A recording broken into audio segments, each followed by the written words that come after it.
In this video, we're going to discuss the most important events that took place during the previous 12 hours. We have a lot of very interesting updates, so let's start. And first, we're going to discuss several political updates that took place during the previous 24-48 hours. Zelensky's head of office, Andrei Yermak, held a telephone conversation with U.S. Secretary of State Marco Rubio. According to Yermak, the contact took place on the eve of Zelensky's meeting with Donald Trump in New York. The discussion also focused on the preparation of agreements on security guarantees for Ukraine, as well as the expansion of military defense and economic cooperation between the countries. Together with Marco Rubio, we noted the importance of the upcoming meeting between Vladimir Zelensky and Donald Trump as a part of the ongoing dialogue between the two leaders aimed at achieving a just peace. So now we understand that these days Zelensky is going to travel to the United States of America, where he's going to have a meeting with the President of the United States of America, Donald Trump, and most likely they're going to talk about two things: about security guarantees and about sanctions. So as for the security guarantees, during the previous 24-48 hours, we got some insight from the President of Finland. Finnish President Stubb admitted in an interview with The Guardian that the European Union does not intend to take Russia's interest into account when developing European security guarantees for Kiev, and also stated that European countries are prepared for escalation in Ukraine in the event of military interaction with Russia. So Zelensky most likely is going to send a message to the United States of America's president that Europe is ready to fight with Russia on the ground if you can provide security guarantees in the sky. So this is the message. So this is something that is going to happen within the next week. As for the sanctions, Zelensky, for example, stated about sanctions that we are wasting a lot of time if sanctions not imposed.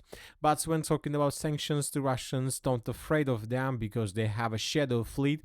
For example, the New York Times wrote that Russia's shadow fleet is mitigating the impact of Western sanctions. As a publication notes, such vessels transport Russian oil, and if they fall under sanctions, they are simply registered under a different flag and change their name. So this is not an option. The only thing that Europeans and Ukraine can do is to begin fighting with Russia on the ground, but for these purposes they need security guarantees from the United States of America. So we'll see whether Trump is able to do this or not. Now let's discuss the situation on the ground, and first let's talk about the northern part of Ukraine, about the Chernihiv and Sumy regions. As you can see, during the previous 48 hours we received lots of interesting updates. Today we got additional details about attacks that were carried out by Russians. So for example, in this video we can see how Russians damaged and destroyed another ammo or oil depot in the vicinity of the settlement by the name of Snovsk.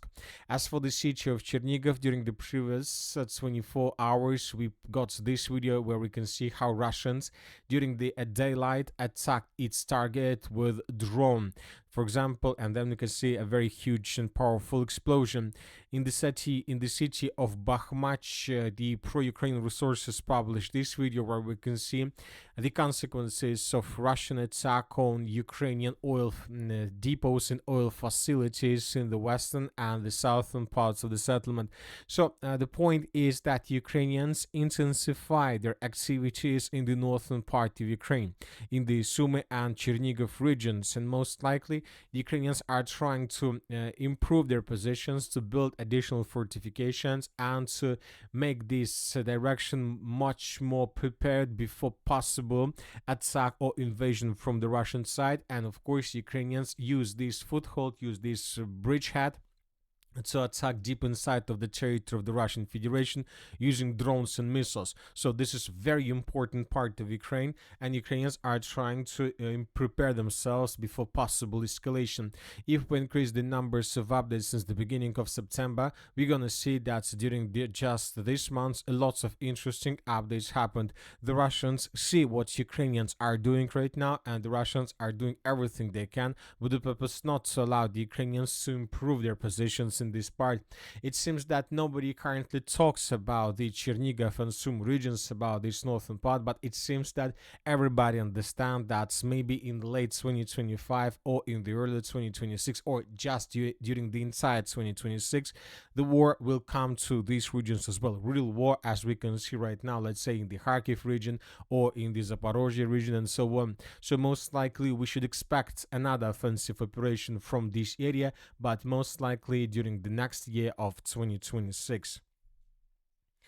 Now let's discuss the situation on the ground, and first let's continue with the Zaporozhye direction, where the Russians continue their offensive operation. During the previous nights, small changes on the ground were recorded, so as you can see, the Russians, according to information we have, improved their positions in the vicinity of the settlement of Timirovka and Novoivanovka. The Russians seems are trying to outflank the settlement of Obratne, so this is the only village that hasn't been taken by Russians yet, at least according to mod reports, Ministry of Defense report, or different mappers. So most likely now the Russians are trying to do this, and the Russians improve their positions to the north of the settlement of Berezova. So we see that the Russian offensive slowed down a bit, at least the northern parts. We are waiting for additional geolocations with Ukrainian units involved in battles, but at the same time we are waiting for the beginning of the battle for the Poltavka fortified area. Now let's talk about the most important changes and about the most important direction, the city of Pokrovsk and the Pokrovsk agglomeration. During the previous 24 hours, very important and interesting changes on the ground were recorded. According to information we have, the Russians improved their positions in the central part of the city, in the vicinity and in the area of Pivdenny micro-district. In this video, we can see how Ukrainians were attacking Russians in this building to the south of the central citadel. So if we return back to the map, we're going to see one very interesting and very important detail about the city of Pokrovsk. So I would like to talk with you about the citadel. So this is the Pokrovsk citadel, and this citadel, as you can see, is located in the southern, southeastern, and in the central parts of the city of Pokrovsk. So this is the area I'm talking about. This is the area of high-rise building. This is the area with big buildings, and this citadel is very huge. As you can see, it's probably takes up to 10% of the city, and this is something like a wall for Russians. They cannot continue offensive operation in the city of Pokrovsk without taking under control the citadel, or at least without breaking through the citadel or cutting the citadel into many pieces. So that is why the Russians are trying to maneuver along this wall, but without entering the wall itself. For example, the previous video we watched in this let's say part of the city of Pokrovsk, right in front of first buildings of the citadel. So now the Russians most likely found a solution how to outflank the citadel and how to defeat Ukrainians in this part, and for these purposes the Russians began another offensive operation from the area of the villages of Novoukrainka, Dachinska in the northern direction, with the purpose to outflank the citadel from the east and to answer the settlements of Gnatovka and Rih. During the previous 24 hours, the presence of the armed force of the Russian Federation was recorded in the central part of the settlement of Novopavlovka. In this video, we can see how Ukrainians were attacking Russians in this area, and based on this video, we adjusted the map in this part of the settlement and in this part of the city itself. So now Russians most likely will continue offensive. They will try to finish the battle for the settlement of Chunushina, for the village of Novopavlovka, and the Russians will continue offensive along the railways, just with one purpose: to outflank the citadel and to answer positions behind. If Russians are able to establish complete control over the southern, the southeastern, and the eastern parts of the Pokrovsk agglomeration, this can lead to complete collapse of Ukrainian positions on the territory of the Pokrovsk citadel, and Ukrainians in the end would be forced to fall back from this area. So now Russians are doing like this. Let's wait and see what is going to be next, but obviously very heavy clashes are ahead of us. As for the city of Mirnograd, currently there are very heavy clashes for the eastern part of the city. This part of the city has been reduced to ruins by the morning of the 21st of September of 2025. As you can see, the buildings damaged with attacks, with flamethrower strikes, with FAPs, with aviation strikes. So very difficult positions, but Ukrainians control the situation. At the same time, pro-Ukraine resources reported that Russians improved their positions in the area of Novoekonomichne and that the Russians began their counterattacks. If you remember, in the late August and at the beginning of September, the Ukrainians, according to information we have, counterattack Russians in this area with the purpose to attack the settlement of Razne and to cut the breakthrough pockets into several pieces. But Russians repelled those attacks, stabilized the situation, and now the Russians is on the offensive side.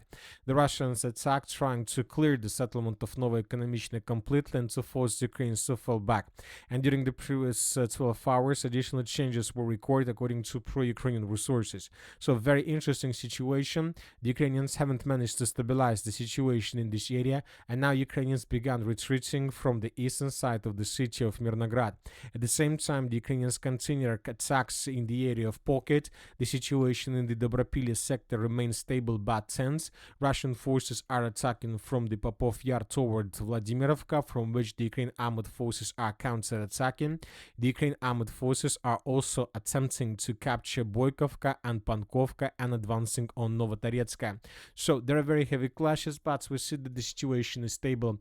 The first corps of National Guard of the armed forces of Ukraine hasn't managed to stabilize the situation and to cut the pocket, and now probably it's too late to do this because the Russians launched several more offensives, the first one in the Zaporozhye region and the second one in the Kharkiv region. Now let's move further and let's discuss the situation in the Liman direction. According to information we have, the Russians secured the village of Shandrigolova completely. This information was provided by several resources. This is, for example, the first article that was published during the night. Russian soldiers are clearing the village of Shandrigolova.